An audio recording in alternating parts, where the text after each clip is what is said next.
Thank you for checking in on the OMA Podcast and Videocast. Great ideas, best practices shared by the OMA team members and partners. Hope you enjoy. Hey guys, we are here with John Burton. John is an absolute stud when it comes to the project management and relocation world. He has over 25 years of experience. He's been with Trammell Crow, PPM, JLL. He's had clients like Google, Nike, HP, and he's worked directly with Iron Mountain. John, please let me know if I'm missing anything. Can you give us a little bit of a nickel tour of how you spent the last couple decades of your life? Absolutely. Thanks, Mike. Hello, everyone. As Mike pointed out, early in my career, I spent 10 years with Iron Mountain, learned a lot about the record storage industry, and that has changed tremendously. Parlayed from there into the moving industry. Was at Grable for quite a while and some local DC movers here. Went to Trammell Crow and started my stint in the project management business. So it's a big advantage to be able to know both sides of the business and understand realities and help customers understand what a mover can really do and help the movers understand what a customer really needs. Well, I appreciate it, John. All right, so we are doing this extremely timely. We're trying to get a pulse on, really what's been happening the last 2 weeks in the marketplace. Why don't we start there? What are you seeing happening, say, from March 1? Actually, it's obviously more than 2 weeks. March 1 up till now, which is now April 7th as we speak. So what have you seen happen on projects? What have you seen put on hold? What are you seeing moving forward? Which verticals are growing? What are you seeing, John? For the most part, the physical move portion has been put on hold. There are some mandatory for certain clients that things have to get done because they're mission critical or considered essential. But we really have to control what our people are exposed to, what our service providers are exposed to. But what I really see happening is when this all started, people thought they were going to be home for a week or two. It's expanded every week further and further and further. So the uncertainty is growing. But the one thing that's certain is that backlog of work isn't going to go away. It's there. And what we've been doing more than anything right now is redoing contingency plans and schedules and looking at making sure that our clients have the resources available to address the tsunami that's coming at the end of this. We are going back to work. Probably won't look like what it used to look like, at least for a while. So I think part of that process is trying to figure out how to best serve the client base given the new normal. Hey, John, could you help us out as far as the demographics or the geography of where you're seeing projects? I know you're up in the DC, Virginia area. Are you talking primarily in that market, or are you seeing it across markets, John? No, across markets. We're a national firm headquartered in Seattle. So there's quite a bit of activity going in Seattle. We also do construction management. So some construction projects are still going.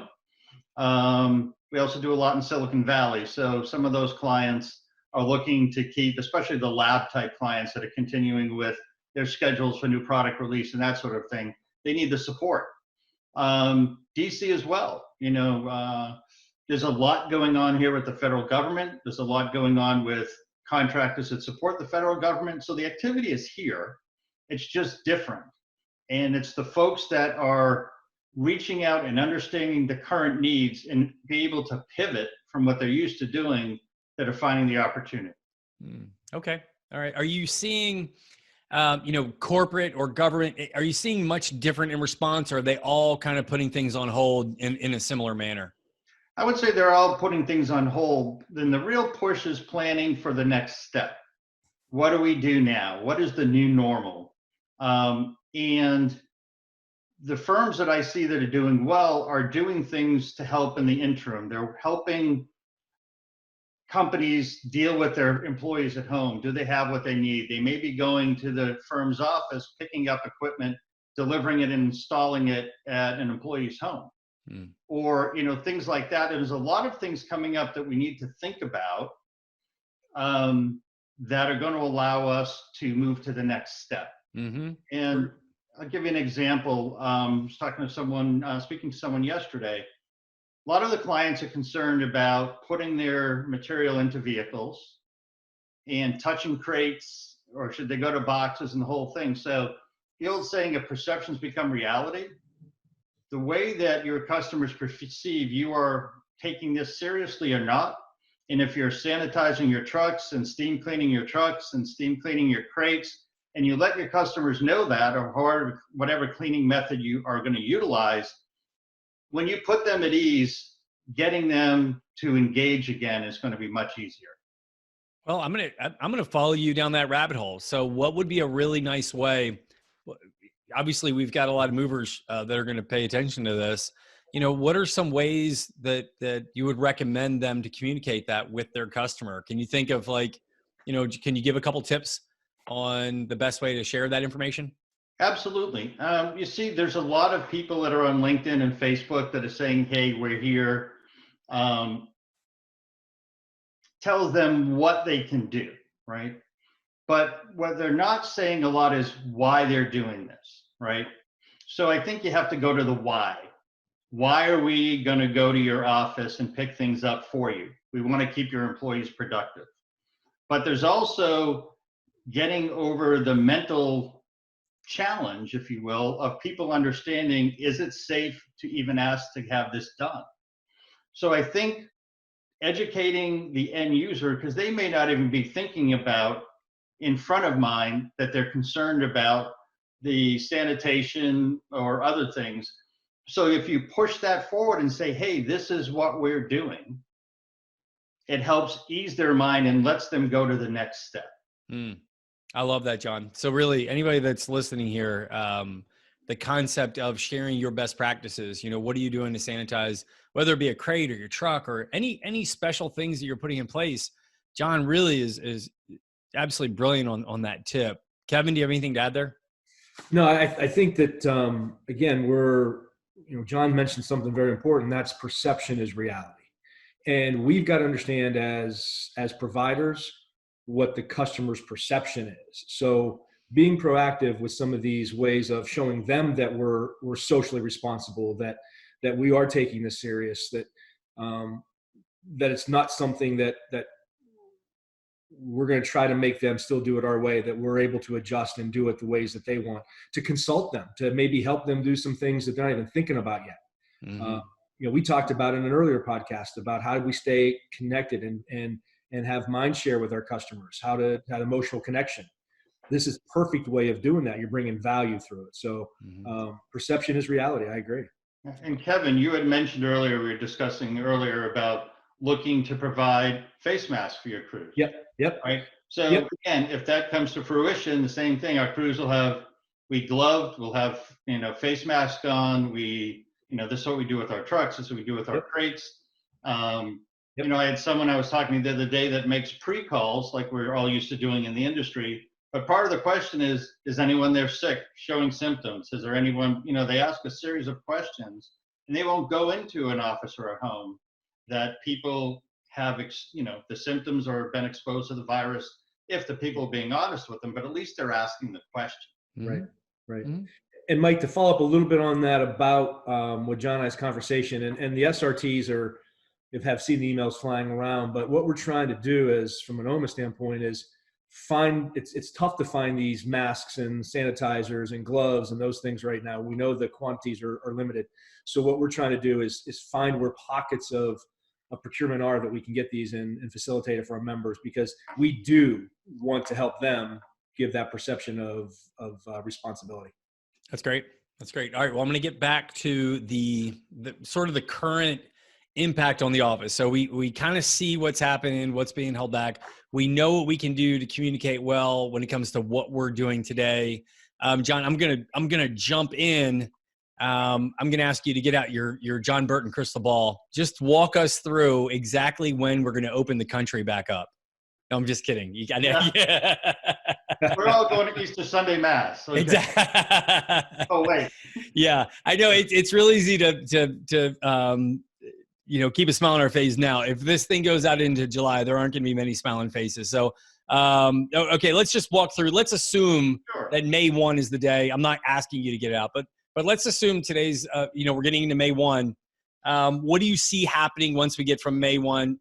And again, if this sounds really stupid and someone listens to this 3 months from now and this is way off, I apologize. But where we're standing right now on April 7th, May 1 looks pretty realistic for us starting to slowly get back into the office. You want to kind of map out what you're seeing there, John? Absolutely.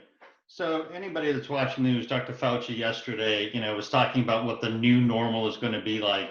And until they have a vaccine for this or some kind of a cure, it's going to be some version of what we consider normal, and whether or not it'll actually ever come back to the things that we used to do, who knows? But we know for certain that things will come back, and there'll be pockets. New York is going to take longer to come back. Obviously, they're more affected than a lot of other states. California is doing really well. The governor shut them down early. Seattle is flattening out. So big markets like that are doing fairly well, and I think you're going to see it kind of spottily start to ramp back up. And one of the things that I see happening right now, and our teams are actually starting to do some of this, is getting the buildings ready for to be reoccupied. Sorry, they're calling it RTO, return to office. So I was talking to someone yesterday, pretty astute. I think they made up a word. They called it undensification. Hey, that was me. Or yeah. was it de-densify? It may have been de-densify. I think it was it was definitely de-densify. I don't think so. But anyways, if you read a lot of the articles, they're talking about what happens if they decide they want 6 feet of social distancing between every desk, right, or workspace. And everyone's gone into shared workspace or a workspace environment where there's workstation after workstation after workstation. So if you think about going 6 feet in any direction, they're going to lose a large part of their capacity. Let's say it's 50%. So as they start to let people back, people talk about they may just use every other desk. My opinion, I don't think that's going to work because you have people in front of you, people behind you. How do you do that? I believe they're going to have to remove the product and rearrange a work area and start putting markings on the floor. We've been doing this from a client at 6 feet. Like when you go to the grocery store, you're seeing this, right? 6 feet, and really go in and educate. So I think the upfront work that's available for your members is working with their clients and potential clients to get their buildings ready for the RTO or return to office. That's fascinating. Can you go a little bit deeper into that if you can? So what's happening in like cafes and coffee areas, elevators? I'm really fascinated. Are we going one person on an elevator? Like, how do we do that, John? We haven't got that far yet. I think what you're going to see is not crowded elevators, and you're probably going to see, letting 25% of the workforce come back into an office at a time, or alternating days. People go in Monday, Wednesday, Friday, Tuesday, Thursday. But some portion of this is going to remain in a work from home environment, which also gives us another opportunity as an industry, because people went home with their laptops, sitting at their kitchen table next to their kid's high chair or whatever it is, and they thought they could do that for a week or two. But if it's permanent, they need a much different setup. So working with their clients to figure out what they need, being able to track what's delivered. For example, the workstations or sit stands you're taking out of an office, you may deliver to someone's home, or you may bring them back to the warehouse and store them till things start to move up a bit. Because most of the clients that have installed sit stands have been in the past couple of years. They're all new equipment.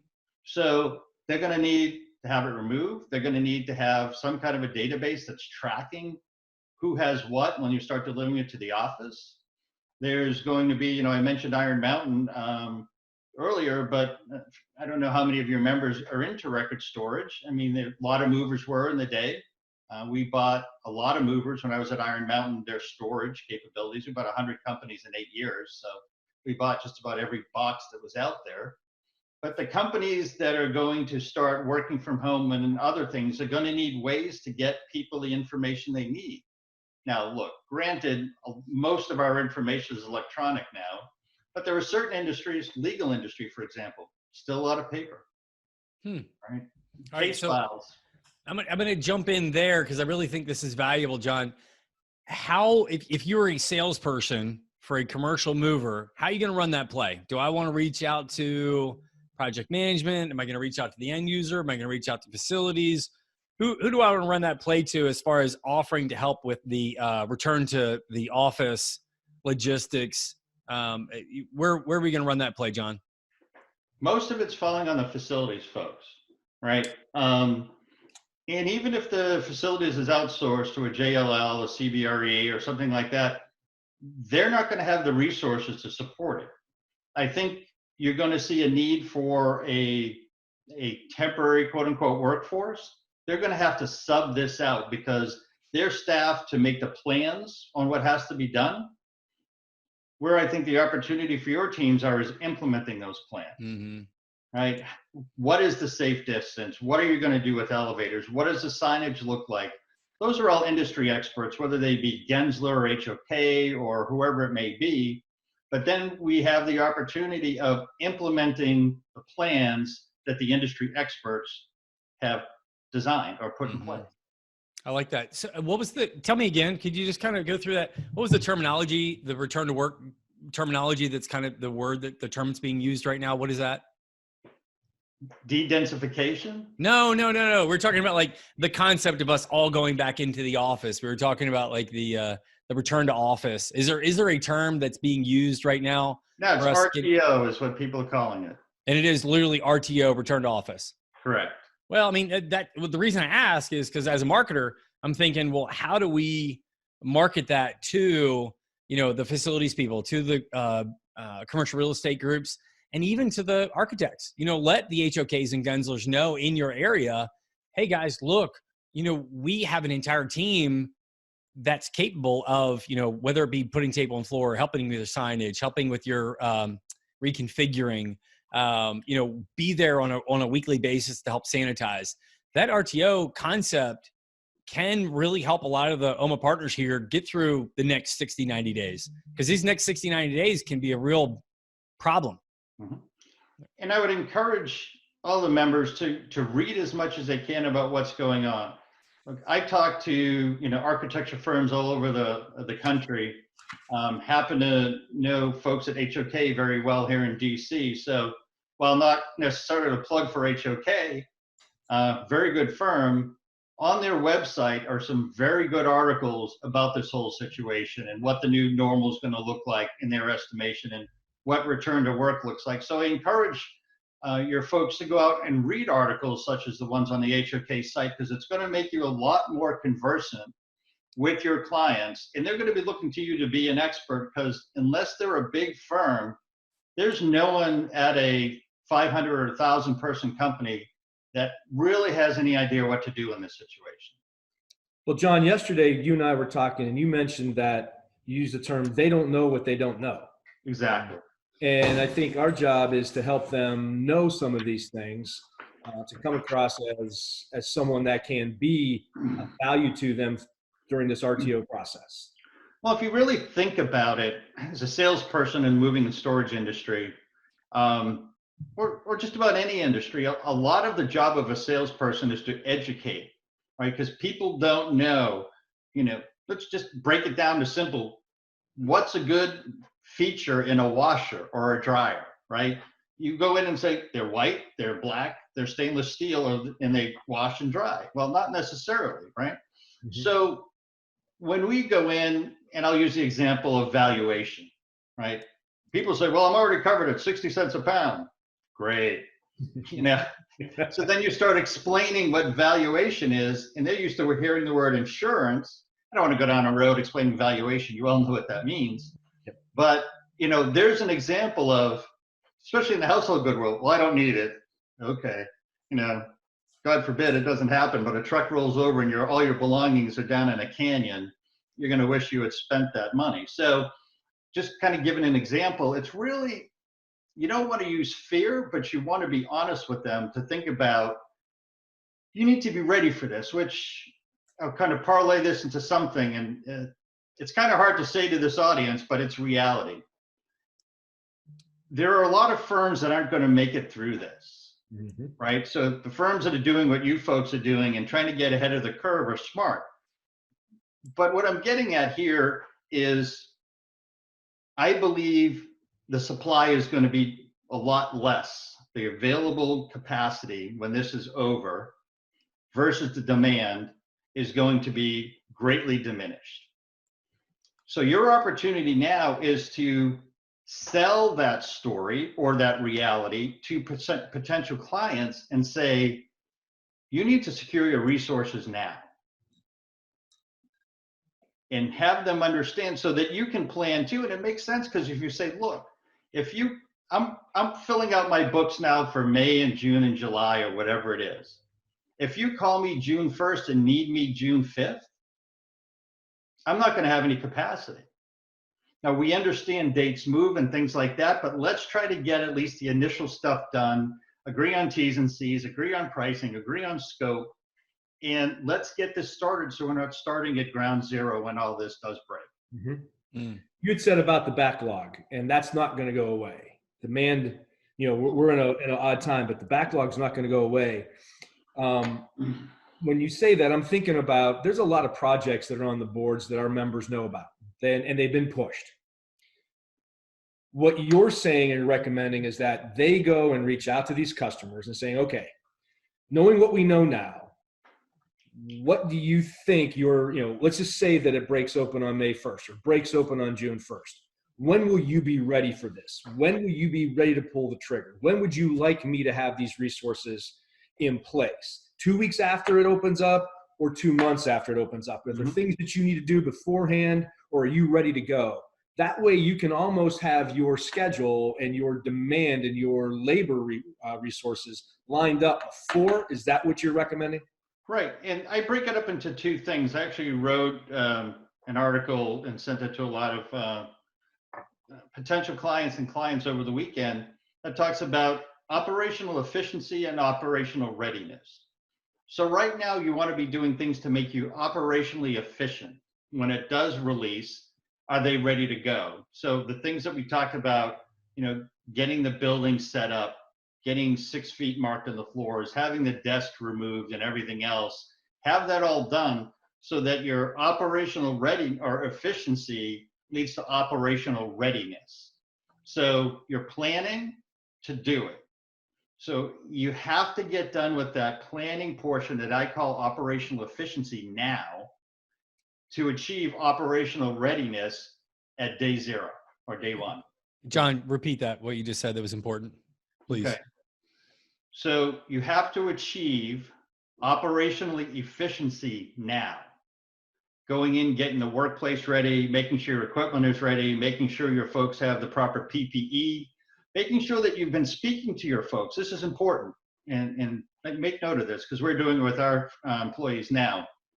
We need to listen to them and what they're afraid of and what their concerns are, and make sure you're addressing them, because you may turn on the faucet. You may have crews that don't want to go because they don't understand, you don't have the equipment for them. So that's part of your operational efficiency. Deal with that now, and let's get it out of the way so you understand what it's going to take for your crews.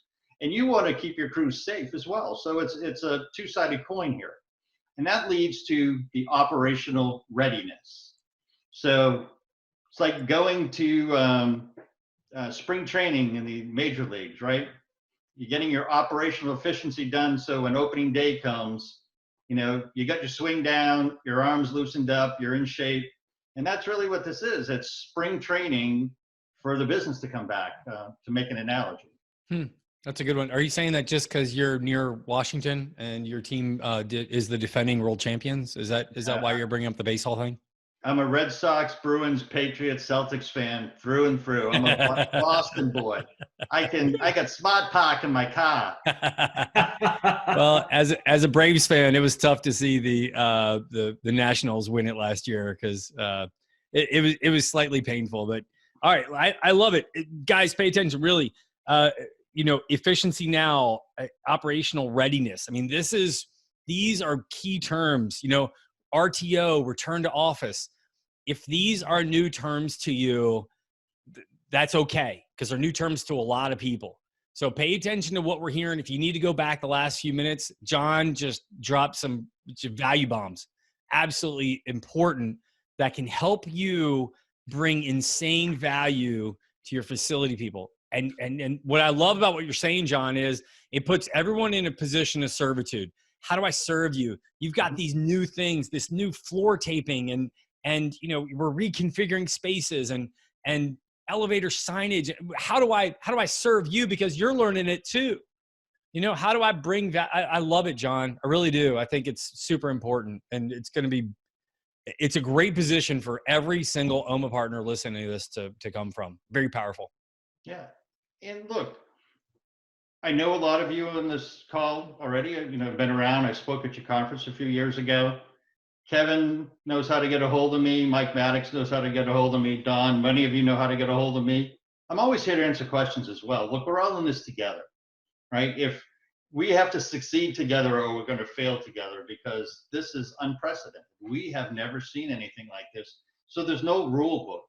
And, if you have other ideas, I'd love to hear them.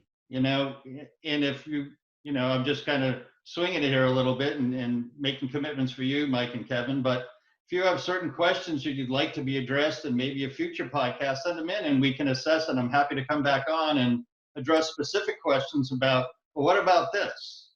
I just think it's valuable to talk. I mean, every day I'm talking to people pretty much all day and learn something new every day because it changes every day. Well, we would be humbled to have you, John. You really would be, and that's a great idea about maybe at least making this a more regular thing until we're through this. I really appreciate it, John. That's very generous of you. Happy to help. So, what's a good way for people to get in touch with you if they did want to kind of reach out? You wanted to reach out to you, LinkedIn, email. What's the best way to grab you, John? Probably the best way to grab me is to just send me a text.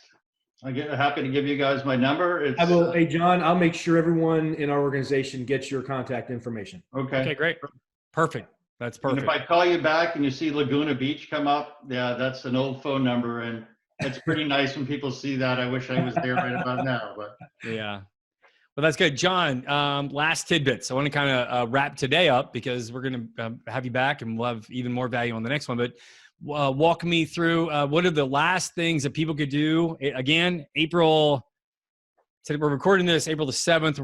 I'm probably going to send this out raw with Kevin so we can get it out to everybody sooner than later. What do we do now, the 7th, the 8th, the 9th? What would you do if you're a commercial mover to get you through from the 7th to the 15th of April? Number one thing that I would be doing is figuring out what your clients need or potential clients. If things coming up, you had mentioned the servitude, the servant model. David Grable used to say this a lot. He was a very wise man. How can I help? You have to stop selling.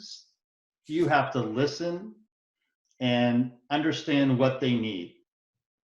And if they don't know, that's when you can start saying, have you thought about it? Mm-hmm. But right now, people are they're in uncharted waters. And think about when someone is assigned to run a move in normal circumstances. So we've all run into this person that was either asleep in a meeting or absent that day and was assigned the responsibility of running a move, right? And we all have heard everybody says it's OMA that, 40% of people assigned to run moves lose their jobs. I've never seen it written. I've used it for years because it kind of makes sense. But, sure. So take that in a normal situation and then exponentially multiply it with COVID. These people are scared. I can't say that word, but they're really scared, right? And they're looking for someone to help them get through. So that's what I would be pushing, is contacting prospective clients, existing clients. How can we help? Well, I'll tell you what, I'd be remiss if I didn't say you didn't help us a lot today. It was really powerful. Your insight and your pragmatism are definitely appreciated by this group, and we really appreciate you. Yeah. Happy to help, as I've said. John, thank you very much. All right, well, let's wind it up now. And again, if anybody needs anything, Kevin is going to send everyone John's info. And again, thanks, guys. We'll catch you next time.